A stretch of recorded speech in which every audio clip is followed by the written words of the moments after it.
მეც ვაწყდები ისეთ პრობლემებს, რომელთა გადაჭრაც მარტო მე არ შემიძლია.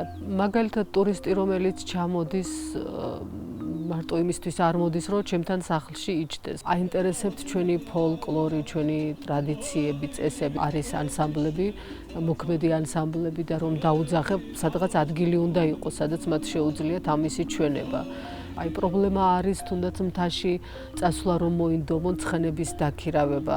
არ არის ისეთი ვთქვათ ცენტრი ან ადგილი გაკეთებული, სადაც ინფორმაცია ექნება მოსახლეობას, რომ თავისი ნაწარმი შეუძლია იქ მიიტანოს და ტურისტი მე შემდეგ ეწვევა ამ ცენტრს და თუ სურვილი აქვს ამას შეიძენს. შესაძლებელი იქნებოდა რომ შექმნილიყო პანკისის ხეობის განვითარების ეკონომიკური პროგრამა, კომპლექსური განვითარების პროგრამა, რომელიც მოიცავდა მთლიანად ხეობას იმ ადგილობრივი რესურსების გამოყენებით, რისი საშუალებაც ჩვენ გვაქვს.